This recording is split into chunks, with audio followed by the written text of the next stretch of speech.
Okay, so tournament champions at the Aggie Invitational this weekend start with the match on Friday against Santa Clara. Well, this past weekend, I thought the team found a lot of different ways to be successful. Our match against Santa Clara was a really tough-fought match. We came out playing great. I was so proud and excited of how we came out. We dominated, I thought, at the net. Our blocking was phenomenal. Our defense was strong, and our offense was really just clicking. And things went really well in those first two sets, and we were in a good position. And then Santa Clara raised their level and challenged us, and our passing got a little off, and our defense suffered a little bit, and we had to find different ways to win. And I thought most importantly that we did find different ways to be successful, and we were able to come back, and that was a really important lesson for this team early in the season, which is something that's really important if you're going to have a successful year, is find different ways to win. Really excited the fact that we had 19 blocks in that match, which is probably one of our best of the year so far, but one of the best for this team, for this program. And then we found, and offensively, we were really clicking. Caleb Behringer hit great, had 15 kills in that match. Emily McGee was steady as always. Tia Gaffin was great, and Chanel Nelson was outstanding. And Paige Neuenfeld had 12 blocks on that match. Her and Chanel were just a force. So real excited to get off to a really good start on the road this year in a good competitive tournament. It's a really strong team from the West Coast Conference. And against Utah, I thought that was probably our best match of the year so far.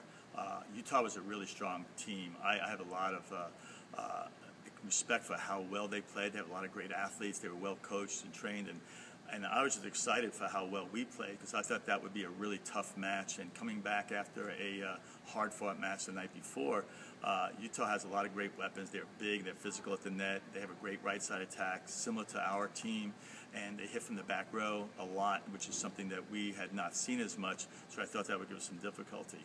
But what happened in that match was our defense played great, which allowed our transition game to be really, really strong. And so that was a different way for us to win, different than we did on Friday. We won, I thought, with our serving, our defense, and our transition game on Saturday morning against a really strong Utah team. Against Davis, again, it presented some different challenges. Really scrappy team and a different style of play. We came out in a really dominant factor early in the match. We served really, really tough, got them out of their game. But then they fought hard, especially in the second set, and we had to find some ways to win. And just really with some great leadership. Cora Harms, I thought, did a great job. Emily McGee had a fantastic match. She just went off and had 12 kills in that match, and just had every kind of shot possible, hit with power, hit with great finesse. And then again, our net play got strong again with Chanel Nelson, who's really emerging, I think, becoming a good, a solid go-to player for us right now, and feeling really more and more comfortable on the court as the young sophomore for us. And so I thought we found different ways to win throughout the weekend. Different kind of match against Santa Clara, different match against Utah, and against Davis. And so all three types of matches would be really important for us to know that we can win different ways against different types of teams this year. And then this weekend, hosting the Carolina Classic, the 16th annual tournament that you've hosted here. How is the team prepping for that and getting ready to host your first games of the season? Well, I think the success we've had has been great, and it gets the team inspired to want to come to practices. But it's always a matter of now having them refocus every day we come in and getting back to some basics and things that we've been doing well, like blocking and our transition game and serving really tough. The things that we have to continue to do well and emphasize in practice, and then also to improve our offensive game plans, having different shots, and just getting sharper every day.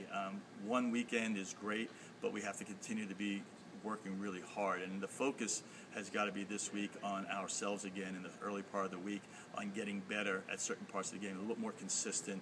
And we're really working out defensive elements early in the week right now.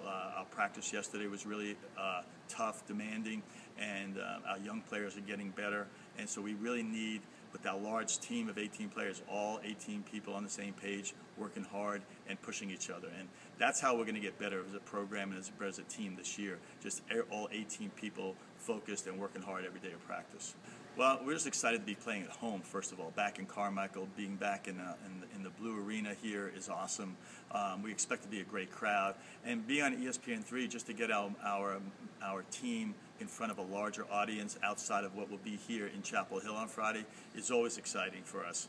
And we hope some people will turn on their computers and get to watch and see a really exciting volleyball match, because LSU is a really good opponent, really strong conference coming from the SEC, a really successful program year after year, really competitive. It's going to be a tough battle, and I'm excited to see Carmichael filled with a lot of fans coming out here cheering, and to see our team respond and being excited to be playing at home and opening up the season, hopefully on a successful note.